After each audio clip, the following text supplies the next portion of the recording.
everybody. This is Pat Windrow again at the Cable Easel with part 2 of a composition which was done on another time of a potato field in the east end of Long Island in the midst of a not too severe drought but beginning of a problem drought.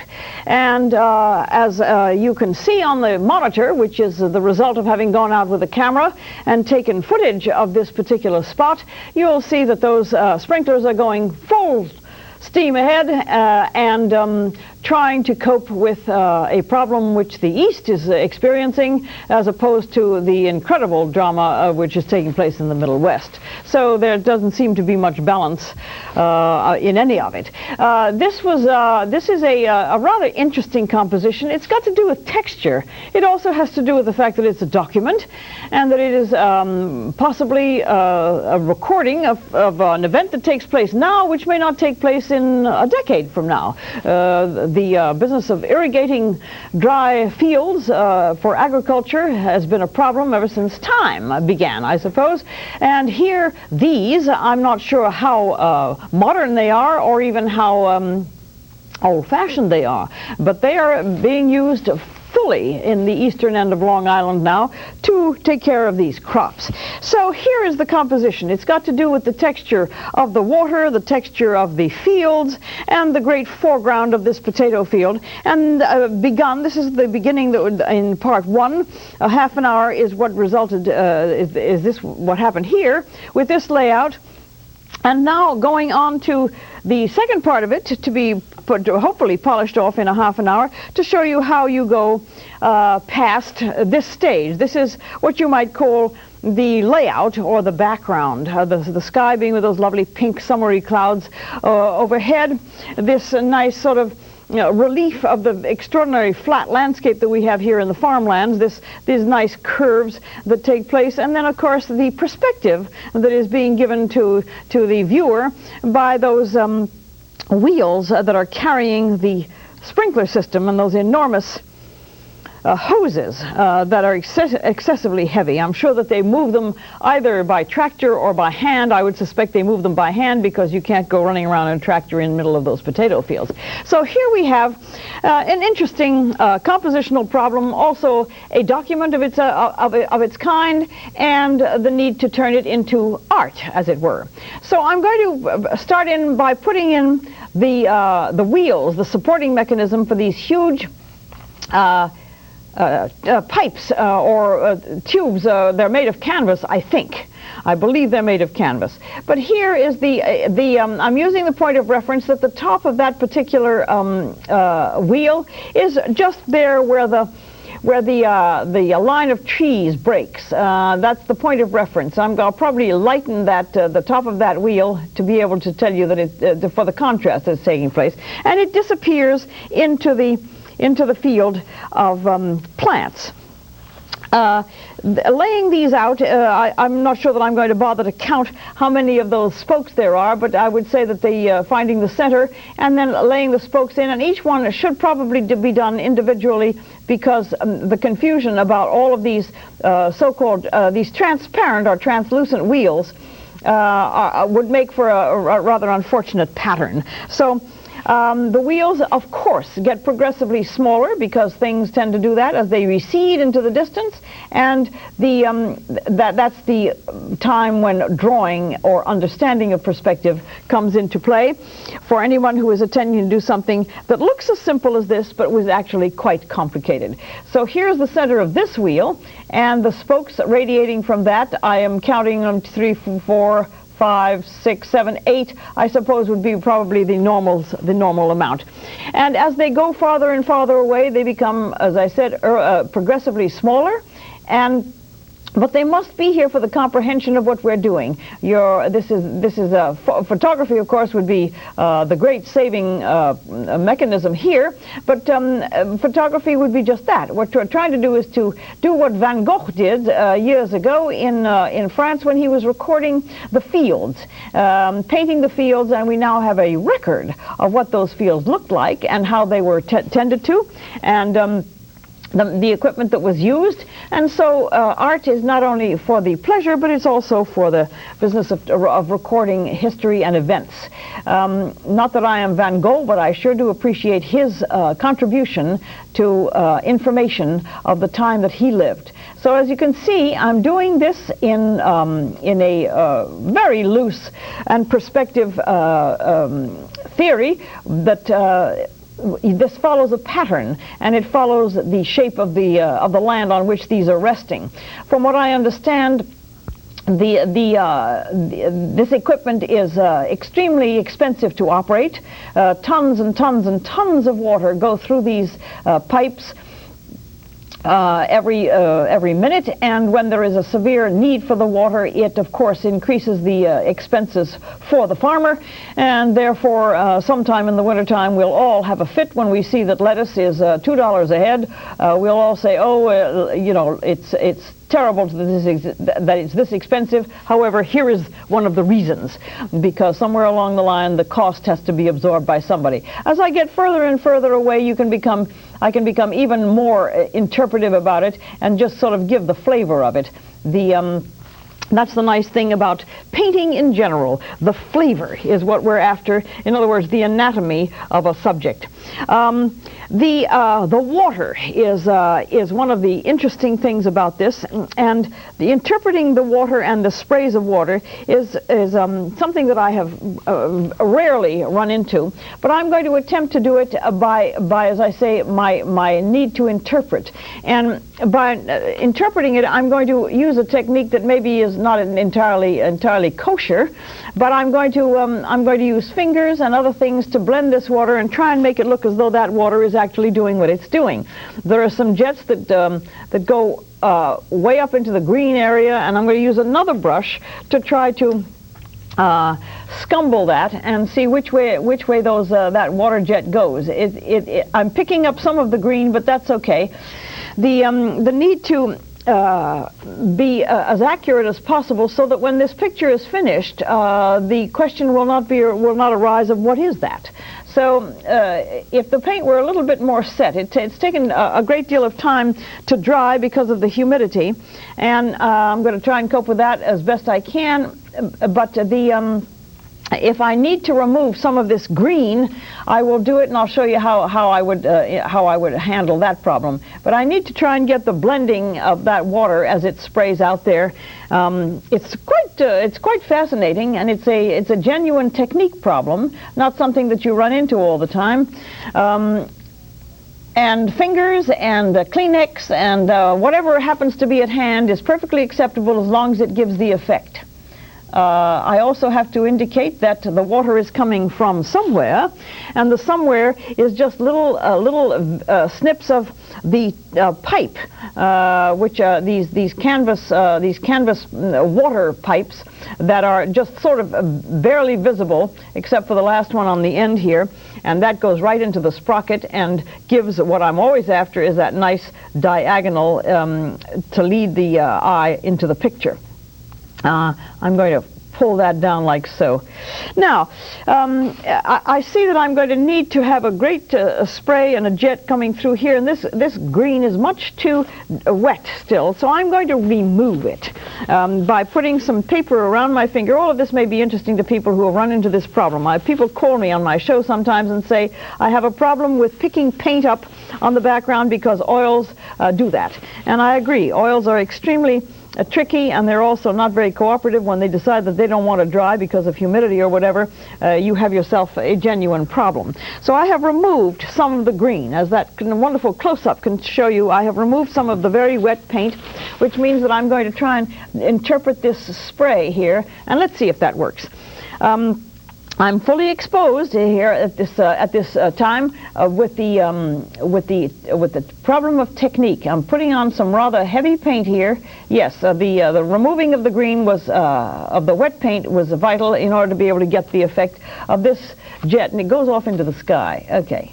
Now I'm going to try to blend this, and probably the finger will do it, but I think I'm going to use a brush.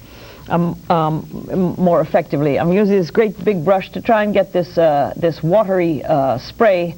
And if we stand back and it looks right, then we've won the game. And if it doesn't look right, we'll have to start all over again. But as I say, it's tricky, and it is a problem always when you decide to paint something that involves water, because water is so elusive and it's also unexpected. It's like the weather. You don't know what water is going to do next. Here it is directed in a certain direction, which is very nice. Way off in the distance, almost all of these wheels disappear into the spraying, and that becomes quite opaque, but it's also still a little bit diffused. So back there, the preliminary drawing of the supporting wheels is going to probably disappear as I interpret the water being sprayed from these areas. If anybody decides that they want to record this kind of a thing, by all means, sitting out there would be commendable and also extremely frustrating. So the technique which is used here in the studio, namely to take the video camera and go out and record this on film, is probably the best way if anybody's interested in doing it. This may just be something that is interesting to me and maybe interesting to you to watch, but for the most part I'm just trying to show you about how I would go about it. I have another jet coming out over on this side of the canvas, which means that I'm once again going to remove some of the wet green. The green seems to be very stubborn in this very damp weather, and the humidity doesn't help oils at all, and I did not use my quick drying medium for the darker colors, which means that that's why this is causing a problem. So once again, let me pull off what I did once before. This jet of water is going to go off, and there now the green has now given me the opportunity to blend this color, and here's my big brush. Hopefully this will look like a spray. The interesting thing about landscape painting is that it can be an historic document, because things change. At the opening of this show, you will see that I am painting a house by the water on stilts. It was called the Barnacle at one time. Well, last year fire destroyed it, which means that that little footage of film is now what you might call a document, because gone is that house and no possibility of its ever being put up again. So if you in fact were to decide to do anything such as the watering of the fields on eastern Long Island, you might be finding yourself doing something of historic value. I have so often thought, ever since those awful floods began out there, to simply take a plane, train, or car and go out and set up and paint some of that devastation of the floods, because it's a 100-year event, which I think is probably not going to happen again for a long time.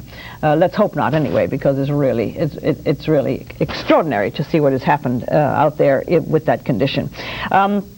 Here, as you can see, I'm using fingers and anything else that I happen to find helpful to get the effect that I'm after. All right. Well, now, as I proceed, I must make sure that all of these jets are well, I'm going to have to remove some of that green again. This may be tiresome, may be boring, but there are parts of painting which are exactly that. They are a tiresome repetition of a movement which have to be done in order to get the effect. And I'm sure that anybody who has sat and painted understands that there are things that must be done over and over again in order to get the effects.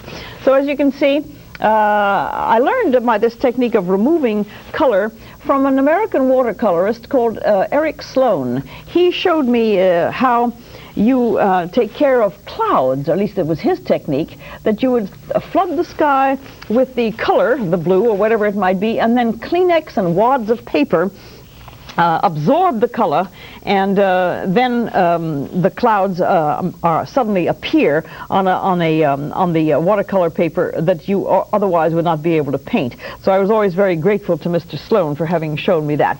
He is the one who did that beautiful book on barns and skies and clouds and weather conditions.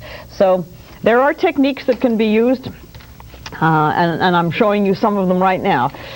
The need to be faithful to the subject matter at hand is, of course, the problem of the realist painter.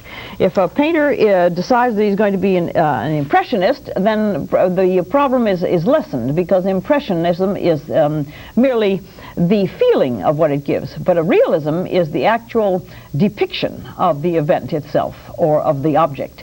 And on that erudite and very vague note, I'm going to break for just a moment, but I won't be long, so don't go too far away. I'll be back.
Here we are once again inundated by these wonderful jets of water spraying this potato field out on the eastern end of Long Island, and trying to get a lesson in technique in order to be able to be the realist that I boast about being, and trying to make this actually look exactly like what it does, with a little bit of interpretation at the same time, because I'm, after all, not a camera.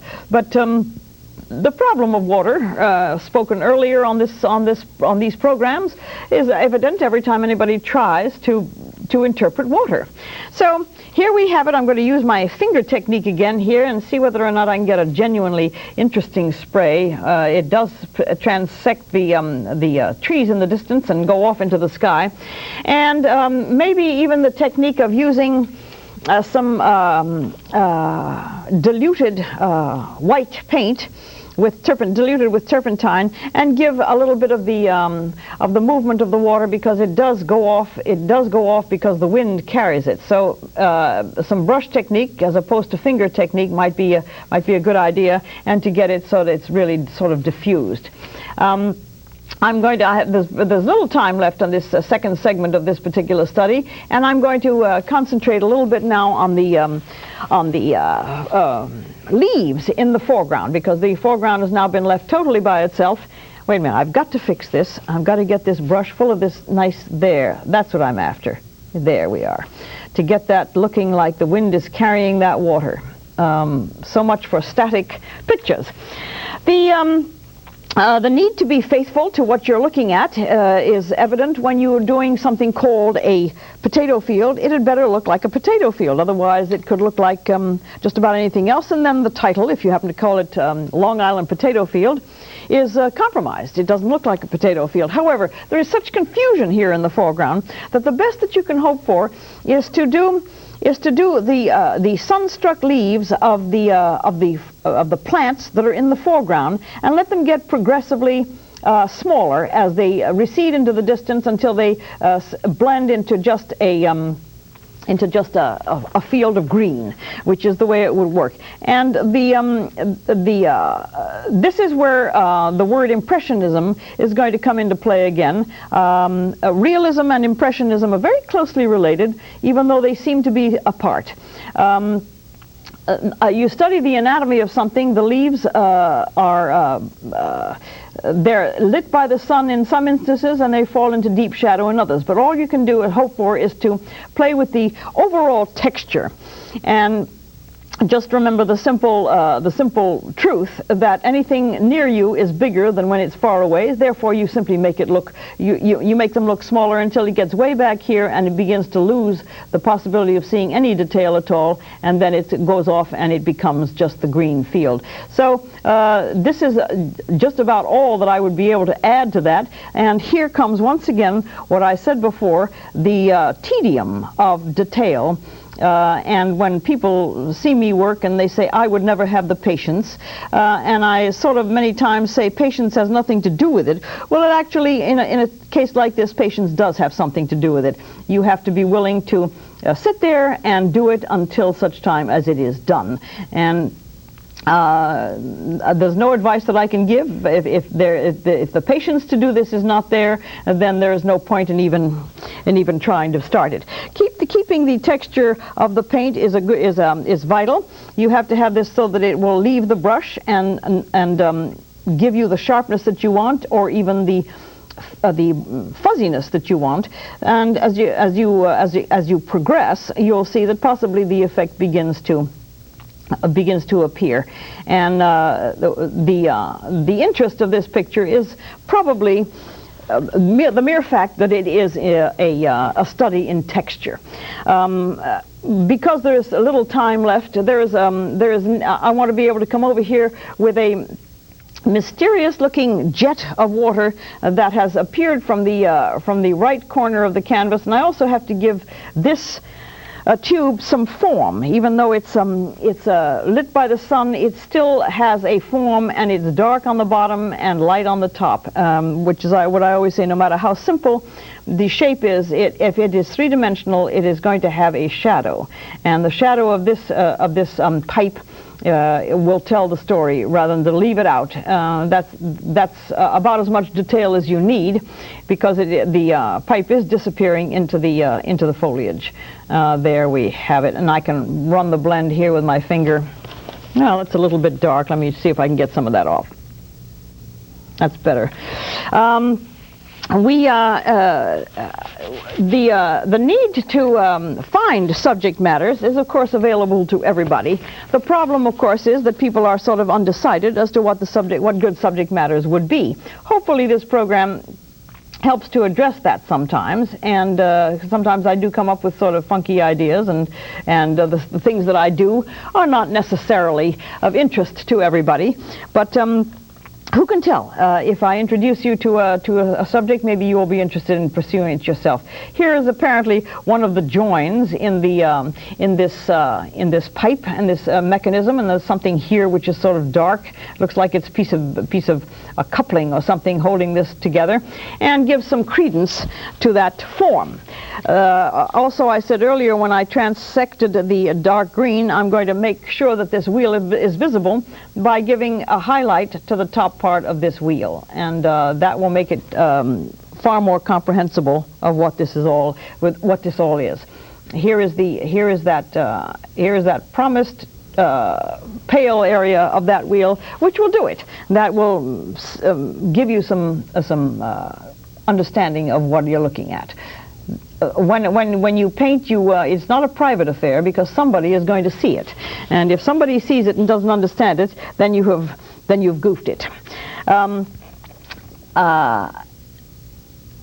I find that painting objects as complex as machinery, such as this is always a problem, because to sustain the interest of my audience is something uppermost in my mind. I certainly don't want to lose the people by saying that's the most boring thing I have ever seen, but it happens. And when it happens, I'm relying on the fact that people are in fact interested in pursuing this kind of an activity. It does wonders for the thinking processes. You can find yourself interested in things that you before just drove by and never paid any attention to. But if you have to concentrate on rendering it and making it believable to somebody else, you will find that probably it will open some very interesting doors.